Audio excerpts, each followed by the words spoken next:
아래 사건은 다양한 신문사의 기사, 2개의 증인 인터뷰, 비밀 해지된 위학 기록, 보드게임사 대표와의 전화통화, 나라카빌 경찰서와 교도소의 공식 발표 자료, 세인트마크 성당의 언론 공보 자료를 편집한 것이다. 각 기관에 변호사에게 자문하여 모든 표준 절차는 준수되었으며 어떠한 범법 사항에 해당하지 않는 것을 밝힌다.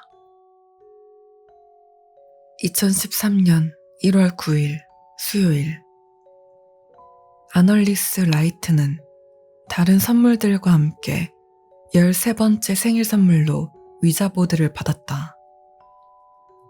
그녀의 어머니인 캐시 라이트는 위자보드를 쓰레기통에 버리는 게 좋겠다고 말했다. 왜냐하면 바보 같은 저주 따위에 걸리지 않기 위해서이기 때문이다. 하지만 그녀는 이후 그건 반쯤 농담이었다고 말했다. 아널리스는 선물을 간직하기로 했다. 2013년 1월 11일 금요일, 아널리스는 그녀의 아버지인 마이클 라이트에게 위자보드를 처음으로 사용할 때 함께 해줄 것을 부탁했다.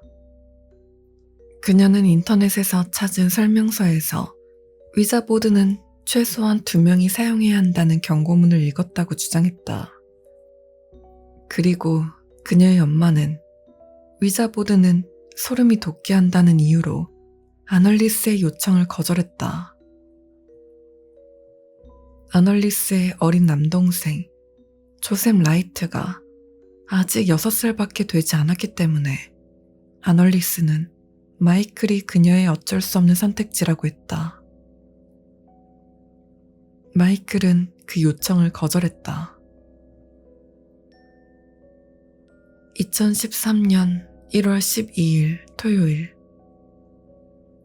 자정과 새벽 3시 사이의 어느 시점에 캐시와 마이클은 딸아이의 방과 부부의 침실 사이의 벽에 뭔가 부딪히는 소리를 듣고 잠에서 깨어났다.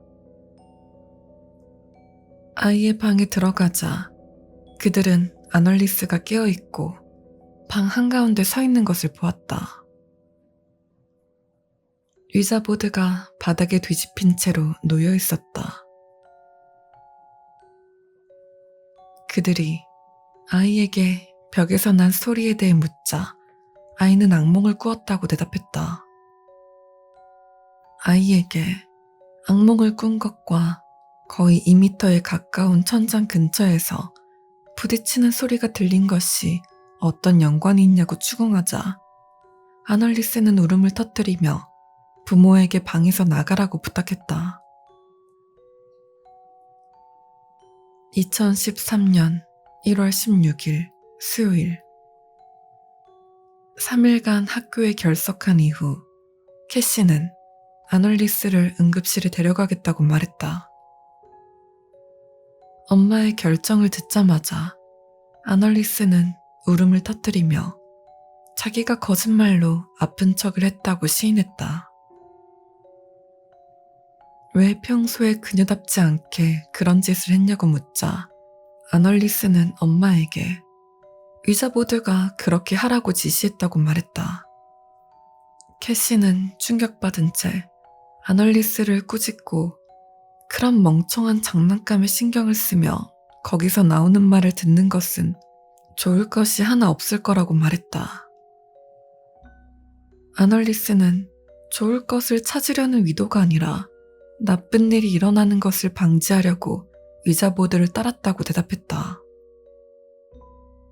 2013년 1월 17일 목요일, 또 하루를 결석하자 마이클은 아널리스에게 자신이 그녀를 위해 할 수 있는 일이 있는지 물어보았다.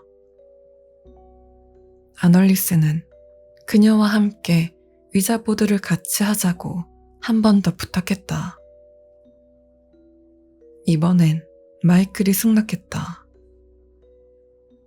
마이클은 자신이 절대 의도적으로 의자보드에 점지판을 가리키는 플랑셰트를 밀거나 움직이지 않았다고 주장했다. 하지만 그와 아널리스가 플랑셰트에 손가락을 얹자마자 그것은 즉각적으로 움직이기 시작했다.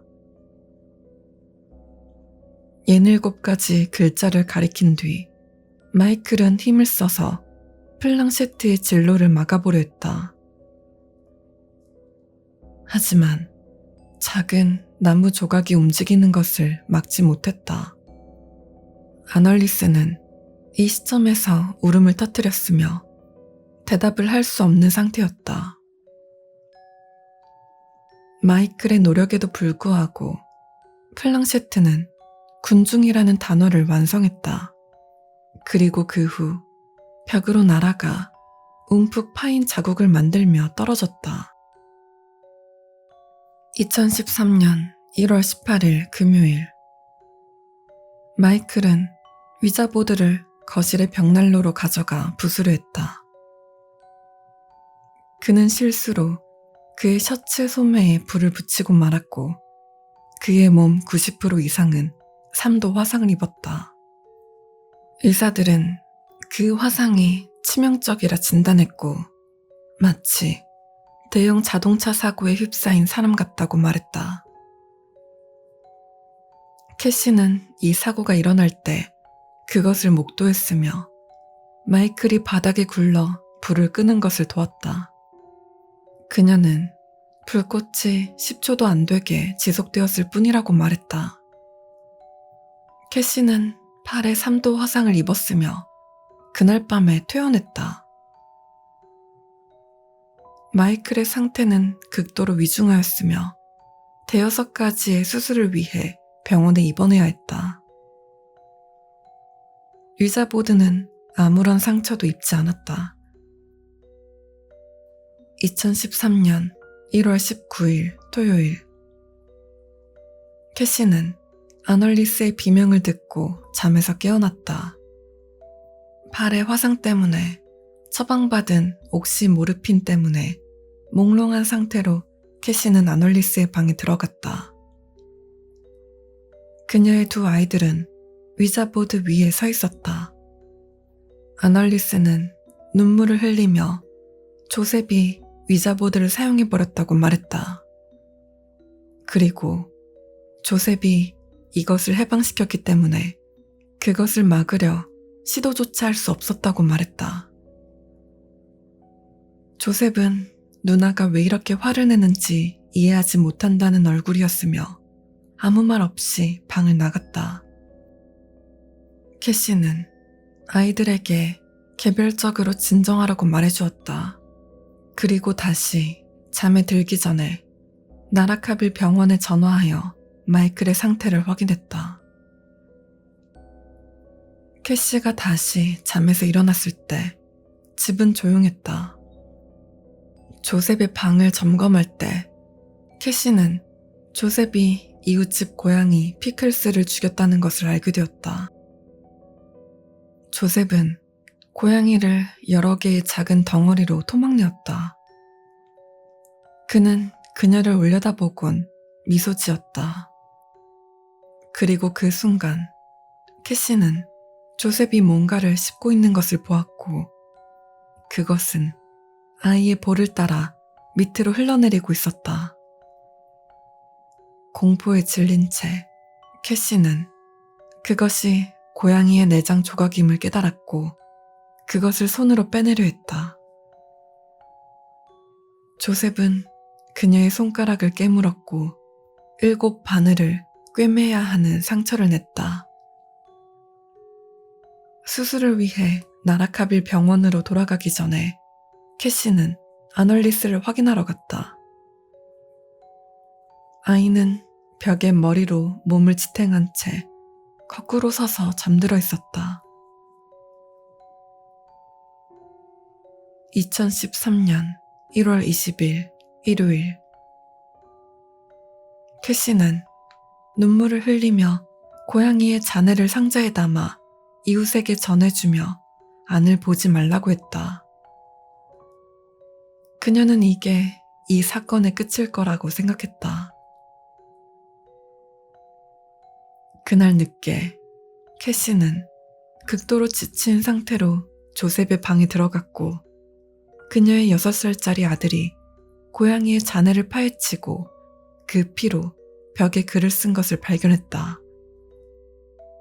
벽에는 군중이라고 쓰여 있었으며 조셉은 그 단어가 무엇을 의미하는지 알지 못했다.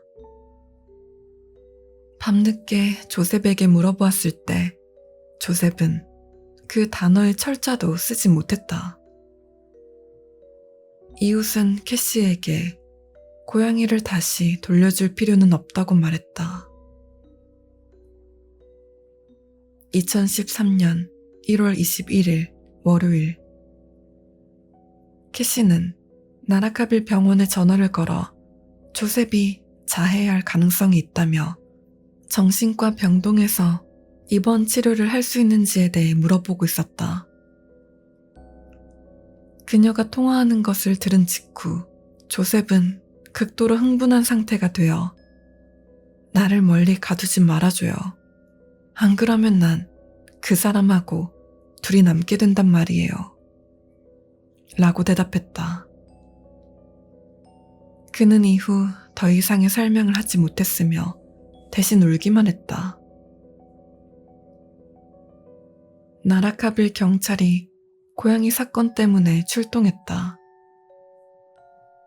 하지만 그들은 6살짜리 아이가 한 짓이라고 주장되는 그 사건에 대해 별다른 조치를 취할 수 없었다. 경찰이 떠난 이후 조셉은 캐시에게 미소를 지었다. 캐시는 벽에 피로 글씨를 써놓았을 때보다 더 소름 끼치는 미소였다고 말했다. 2013년 1월 22일 화요일 더 이상의 선택지가 남아있지 않음을 느낀 캐시는 세인트 마크 성당에 연락을 하여 악마 빙의에 대해 알 수 있는지 물어봤다. 라이트는 신실한 가족은 아니었다. 세인트 마크 성당의 오코넬 주교는 조셉이 정신과 전문의에게 진단을 받은 적이 있는지 물어보았다. 악마가 빙의했다고 정의 내리는 것은 다른 모든 가능성이 없는 경우에 고려된다는 것이다. 캐시는 제발 집에 와서 한번 봐달라고 애원했고 마침내 주교는 굴복했다. 전화를 끊자마자 캐시는 뒤에서 아들이 스스로 목을 조르고 있는 것을 발견했다. 어찌나 목을 세게 쥐고 있던지 목 주위의 피부가 푸르게 변해가고 있었다. 그는 자기 손을 조금 풀어 어머니께 주교와의 약속을 취소하라고 애원했다. 조셉은 내가 숨쉬는 걸 그가 허락하지 않아요. 하지만 내가 죽는 것도 허락하지 않아요. 라고 말했다. 캐시는 목을 조른 아들의 손을 풀어보려 했지만 실패했다. 아이는 너무나 힘이 강했어요. 그녀가 설명했다. 그녀가 오코넬 주교와의 약속을 취소하자마자 조셉은 정상적으로 숨을 쉬기 시작했다. 2013년 1월 23일 수요일 모든 것이 잠잠해지길 바랐어요. 캐시가 회고했다. 매 시간, 매 분, 난 그저 평소와 같은 기분을 느끼는데 집중하려고 했어요. 대립을 피했어요. 그렇게 하루를 견뎌내려 했어요. 조셉과 아널리스는 학교에 가지 않고 집에 남았다. 조셉은 오후를 색칠놀이를 하며 보냈고 아널리스는 방 안에 들어가 문을 잠그고 있었다.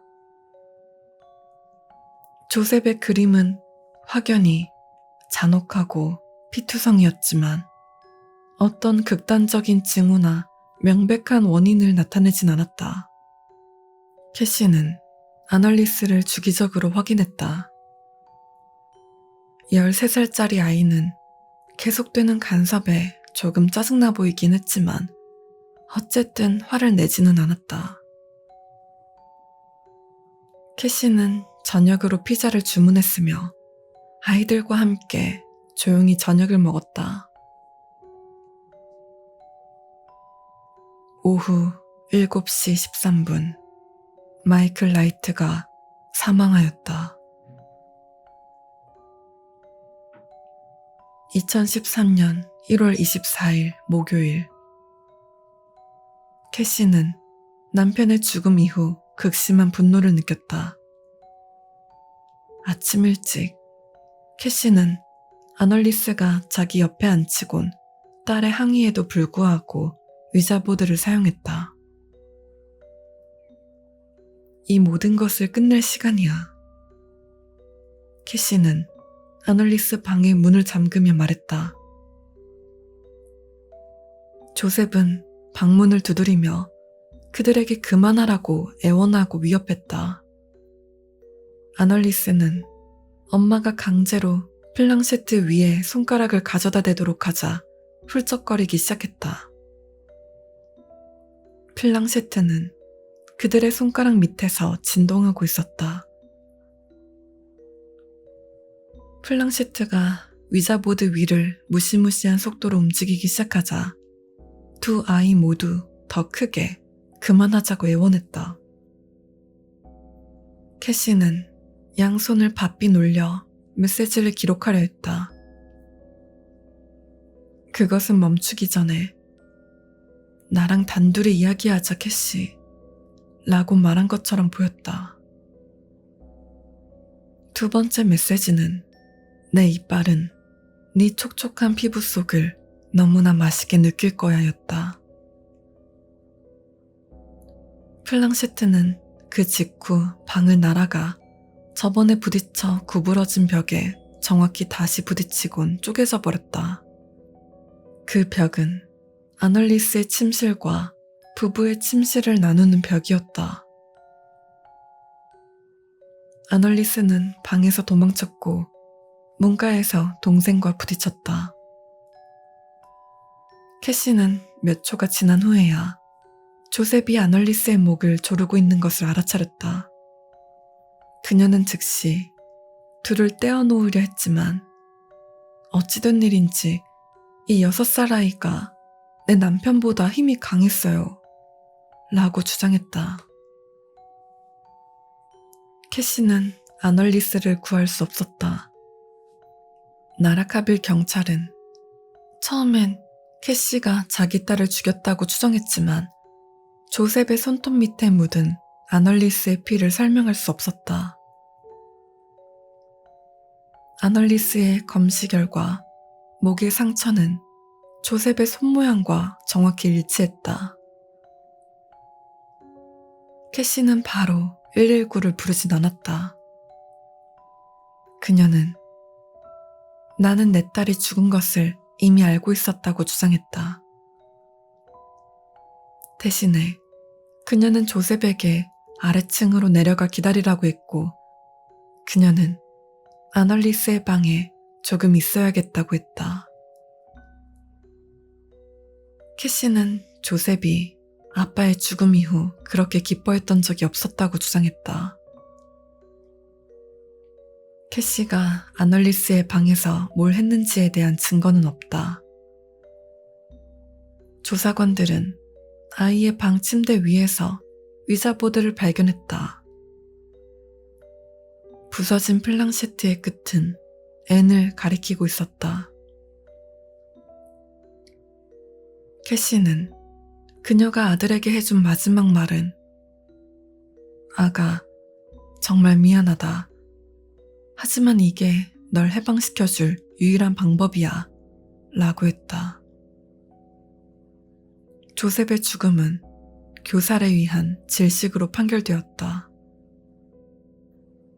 2013년 1월 25일 금요일 캐시는 변호사와 위논할 권리를 포기했다. 내 삶에서 이제 맞서 싸워야 할 대상은 남아있지 않아요. 그녀는 인터뷰의 첫마디에 그렇게 말했다. 선행하는 내용의 대부분은 캐시 라이트의 독백에서 발췌하였다. 그녀는 조셉의 죽음에 대한 한 건의 살인으로 기소되었다. 지방 검사는 그녀의 기괴한 사건에도 불구하고 아널리스의 사망에 대한 책임을 물을 수 있는 구체적인 증거가 없다고 시인했다. 2013년 1월 26일 토요일, 캐시는 24시간 자살 방지 감시에 들어갔다. 하지만 이러한 조치는 성공적이지 못했다. 그녀의 시체는 간수들이 그녀의 비명을 들은 직후 잠겨있고 방호되고 있는 교도소 독방에서 발견되었다. 간수들은 어찌된 일인지 그들이 가지고 있는 열쇠가 그녀의 방 문을 열 수 없었다고 하였고, 그녀가 창살에서 너무 멀리 떨어져 있었기 때문에 그들의 도움을 받을 수 없었다고 주장했다. 교도소의 공식 보고와 부검 결과 보고서에서 캐시는 그녀의 머리를 반복적으로 콘크리트 바닥에 부딪혀 발생한 두부 외상으로 인한 자살로 사망한 것으로 결론지어졌다. 부검 보고서에는 별도의 주석으로 이 정도의 자해로 유발된 상해는 매우 드문데 인간이 일정 수준의 시간 동안 견딜 수 있는 고통은 한계가 있기 때문이다 라고 명기되어 있다. 캐시는 이 과정에서 앞니를 모두 부쉈다. 간수의 열쇠는 캐시의 움직임이 멎자마자 다시 작동했다. 교도소 의사가 이미 호출된 상태였다. 그녀는 그녀의 독방에서 사망한 것으로 선고되었다. 캐시 라이트의 기괴한 죽음에도 불구하고 부검 보고서는 가장 불가해한 상처는 그녀의 전신 구석구석에 난 예닐곱의 구멍이다. 모양, 깊이, 배열을 고려할 때 가장 신빙성 있는 설명은 캐시 라이트가 죽음을 맞이하는 순간 짐승의 입에 물려 들려지고 있었다는 것이다.